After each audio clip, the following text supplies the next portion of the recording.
Pakistan Peoples party کے senior رہنما ماہر قانون بیرسٹر چودھری اعتزاز احسن صاحب مجھے جوائن کر رہے ہیں۔ السلام علیکم، بہت بہت شکریہ چودھری صاحب آپ کا۔ چودھری صاحب، یہ حالات آپ کو کس طرف جاتے ہوئے نظر آ رہے ہیں؟ کہیں خونی انقلاب کی باتیں ہو رہی ہیں، خونی لانگ مارچ کی باتیں ہو رہی ہیں، خانہ جنگی کی باتیں ہو رہی ہیں۔ یہ اسلام آباد کی طرف لانگ مارچ تحریک انصاف کا کیا واقعی کوئی انقلاب آئے گا؟ انقلاب تو خبر نہیں آئے گا کہ نہیں آئے گا، پر یہ خونی کرنے کی جو اس معاملے میں یہ کیا ہے، یہ جو ایف آئی آر کی ہیں مختلف اضلاع میں، مسجد نبوی اور مدینہ شریف کی حدود میں جو کچھ واقعات ہوئے ان کے بارے میں، یہ بڑے انقلاب ہو یا نہ ہو، یہ خونی قسم کی روایت ڈال سکتا ہے، کیونکہ لوگ بہت جذباتی ہیں اس بارے میں، اور مذہب کو لے کر دیا کہ پرچے کرا دو ہر جگہ۔ وہ انٹیریئر منسٹر بیٹھے ہو، تمہارا کام ہے ایسے معاملے میں کو ٹھنڈا کرنا، روکنا، بینیفٹ آف ڈاؤٹ دینا۔ مطلب ہے ایک آپ، اور مدینہ شریف میں، مدینہ منورہ میں واقعہ ہو رہا ہے، ملک سے باہر واقعہ ہو رہا ہے، اور پرچے آپ یہاں کرا رہے ہیں تاکہ یہاں خون بہے، تاکہ یہاں جذباتی لوگ ہو کے لوگ آپے سے باہر ہو جاتے ہیں اس معاملے میں۔ تو آپ کو لگتا ہے حکومت کا یہ غلط اقدام ہے؟ بہت سخت۔ یہ خونی مطلب ہے عنصر لانے کا طریقہ ہے، اور سیاست میں اگر کوئی بات ہوئی ہے اس وقت جو ڈائریکٹلی آگے، آپ کو پتہ ہے ایک بڑے چینل کے بڑے ان کے افسر کے ساتھ بھی یہ ہوا تھا، اور بڑی مشکل پڑی تھی، اور کیا اس کا اور کچھ بھی نہیں تھا، پر خطرہ تھا کہ جب جس عدالت میں جائیں گے، اور 100 عدالتوں میں 100 اضلاع میں وہ بچہ ایف آئی آر کر دیا گیا، اور جہاں جائیں اور وہاں خطرہ کے کوئی مولوی لوگ آ کے اور کچھ نقصان، جانی نقصان ہی نہ کر دیں۔ میں سمجھتا ہوں کہ جتنا یہ برا عمل ہے اس پہ، اور جس پہ رد عمل میاں نواز شریف کو دینا چاہیے تھا، شہباز شریف کو دینا چاہیے تھا، حمزہ شریف کو دینا چاہیے تھا۔ تو چودھری صاحب، آپ لوگوں کی جماعت کون سا حکومت سے باہر ہے؟ آپ لوگ اس حکومت کا حصہ ہیں، تو ظاہر ہے حکومت جو چل رہی ہے صرف نون لیگ تو نہیں چلا رہی ہے، باہم مشوروں سے آپ لوگوں کے ساتھ ہر چیز پر مشورے ہوتے ہوں گے، رائے لی جاتی ہوگی، تو آپ لوگ اس بارے میں کیا بات نہیں کرتے؟ ہم سے کوئی مشورہ نہیں ہوا، نہ ہم اس کے ساتھ ہے۔ پاکستان پیپلز پارٹی کبھی اس طرح مذہب کو سیاست میں نہیں لانے کو تیار ہوئی، پہلے کبھی نہیں ہوئی، اب بھی نہیں ہے۔ چودھری صاحب، نقصان تو پھر آپ لوگوں کا بھی ہوگا نا، جیسے میں نے ابھی کہا کہ حکومت کا حصہ تو آپ لوگ بھی ہیں، اگر کوئی نقصان نون لیگ کو ہوگا تو اس لائن میں آپ بھی کھڑے ہوں گے، آپ لوگوں کی جماعت بھی کھڑی ہوگی پھر۔ نہیں تو سب کو خراب کرے گی اگر نون لیگ ایسے کرے گی، اس سے زیادہ چلے گی۔ پر وہ رانا ثناء اللہ ایک معتبر شخصیت بتائے، تو معتبر شخص اور معتبر اس میں اس لحاظ سے یہ بیچ میں گھنٹی کیوں بجنے لگی ہے، یہ تو بڑا ڈینجرس گیم ہے۔ تو کیا آپ سمجھ رہے ہیں کہ یہ حکومت انتقامی کارروائیوں پر اتر آئی ہے، جس کے خدشات جو ہے تحریک انصاف ظاہر کر رہی تھی کہ یہ لوگ انتقامی کارروائیاں کر رہے ہیں؟ کل شہباز گل کی گاڑی کو بھی جو حادثہ پیش آیا وہ بھی کہہ رہے ہیں کہ یہ کروایا گیا ہے، انہیں قتل کرنے کی سازش ہے۔ یہ تو موقع پرستی ہے، اور میں اس پہ میں ساری نون لیگ کو نہیں کہہ رہا ہوں، پر رانا ثناء اللہ کو کہہ رہا ہوں، تو وہ اس میں چیمپئن بنے ہیں، اور ان کو چاہیے کہ یہ وہ وزیر داخلہ ہے، ایک بڑی ذمہ دار ہوتا ہے، اور ان کو اگر وہ خود نہیں اس کو روکتے، قطع نظر اس کے کہ یہ عمران خان کے خلاف یا اس کی جان کو خطرہ اس سے پڑتا ہے، یا وہ گل صاحب کو پڑتا ہے، یا کسی اور کو پڑتا ہے، یا کسی اور جماعت کے فرد کو پڑتا ہے، یہ تو ایک بہت ہی سنگین اور یہ چلے یہ واقعہ تو ایک طرف ہے، یہ تحریک انصاف بھی کسی سے پیچھے نہیں ہے، یہ بھی خونی لانگ مارچ کی باتیں کر رہے ہیں اور مرنے مارنے کی باتیں کر رہے ہیں کہ آر ہوگا یا پار ہوگا، اگر تو کنٹینر رکھے گئے تو آپ لوگ اس کو ہٹائیں گے۔ تو آپ کو پتہ ہے کہ اگر اس طرح کے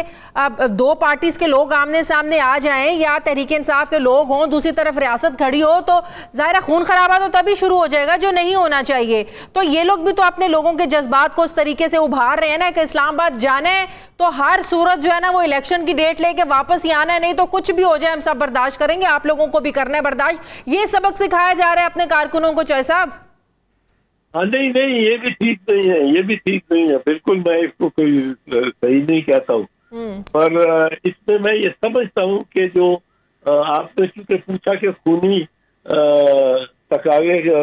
یا خونی عمل کس میں زیادہ یا امکان ہے، تو وہ اس میں زیادہ امکان ہے اور بہت زیادہ امکان ہے، اور اس میں تو ایک خطرہ پیدا ہو جاتا ہے۔ اور یہ اب یہ بھی کہتے ہیں کہ وہ جو ہے سیکیورٹی کمیٹی کی میٹنگ، اس پہ بھی اب وہ کمیٹی کو بنانے کو غالباً حکومت نے دیا ہے، کمیشن بنانے کا اعلان کیا ہے، لیکن تحریک انصاف کہہ رہی ہے کہ ہمیں امپاورڈ جو ہے نا وہ کمیشن چاہیے جو اوپن ہیئرنگ کرے۔ کیا یہ پاسبل ہے؟ ہاں بالکل پاسبل ہے، اوپن ہیئرنگ بات تو ساری مانی گئی ہے، اس کے بعد آپ کو انکوائری کی ضرورت ہی نہیں ہے۔ یہ تسلیم کر دیا نا انہوں نے کہ مداخلت ہوئی ہے، یہ کہتے ہیں کہ بھائی سازش تو پہلا قدم ہے مداخلت کے، سازش ہے ارادہ، کوئی عمل کرنے سے پہلے آپ کرتے ہو ارادہ، صحیح، جب ارادہ ہو اس کے بعد عمل کرتے ہو، عمل ہے مداخلت، سازش ہے ارادہ اگر آپ نے کر لیا کہ آپ نے مداخلت کرنی ہے، تو جو لوگ یہ فیصلہ کرتے ہیں کہ یہ مداخلت کرنی ہے وہ ارادہ کرتے ہیں، اور وہ ارادہ سازش ہے۔ تو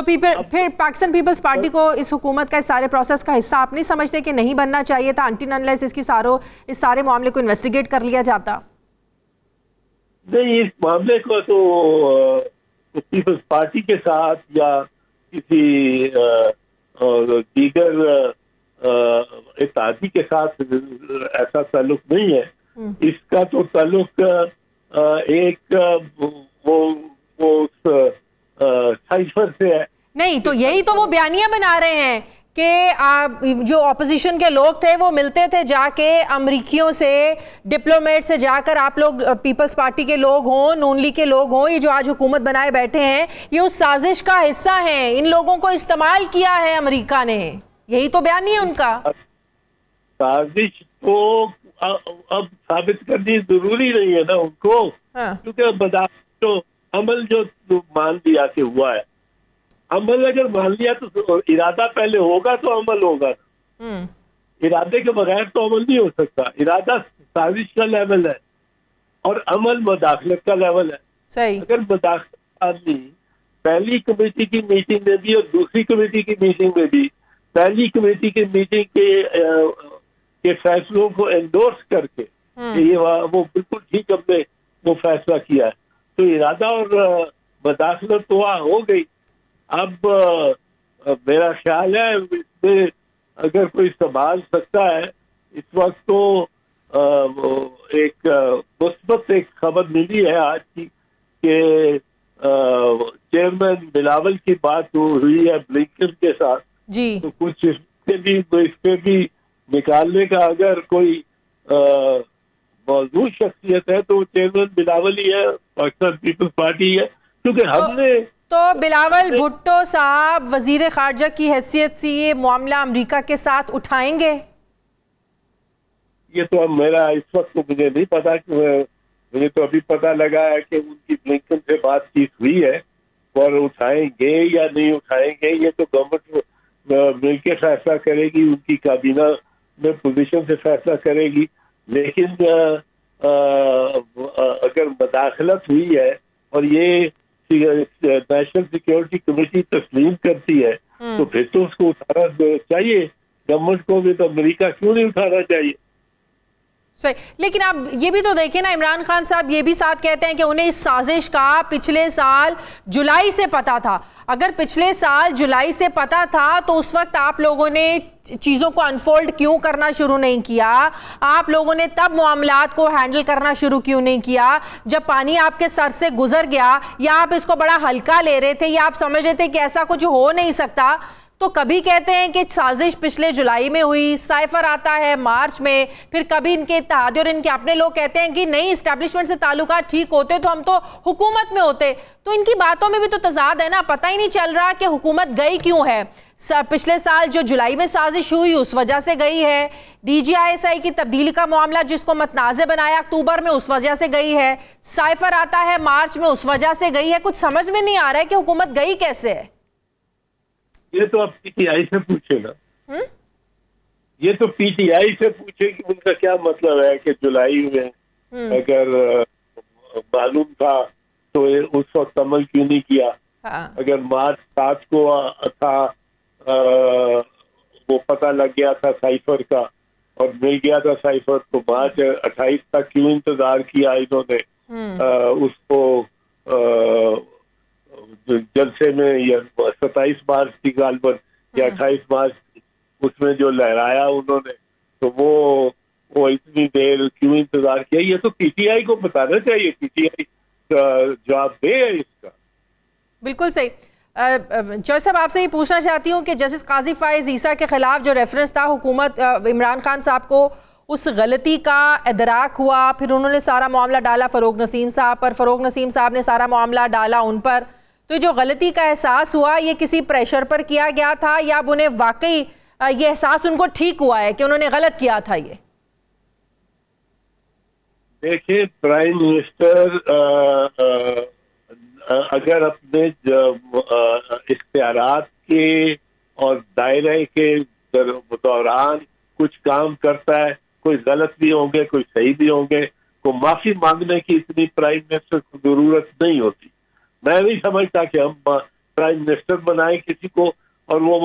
ہر بات پہ اپنی معافی. اگر اس کو اختیار تھا کہ وہ پریزیڈنٹ کو یہ مشورہ دیتا، یہ رائے دیتا کہ وہ قاضی فائز عیسیٰ کے خلاف یہ ریفرنس داخل کرے، تو یہ اس کا اختیار تھا، اس کا اسے معافی مانگنے کی کیا ضرورت ہے؟ یا کیا لیکن ہو سکتا ہے مستقبل کو مد نظر رکھ کر معافی مانگی جا رہی ہو؟ مستقبل کو مد نظر رکھتے ہوئے معافی مانگنا مثلا میں یہ نہیں سمجھتا. میں اگر وزیر ہوں، میرے سے کوئی نیک نیتی، اگر نیک نیتی ہے، نیک نیتی سے میں کام کرتا ہوں اور غلط کیا ہو جاتا ہے وہ، یا اس کا نتیجہ غلط نکلتا ہے، تو میں معافیا تو نہیں مانگتا پھرتا. یہ تو معافی مانگنی میں نہیں سمجھتا معافی مانگنے کا جواز ہے.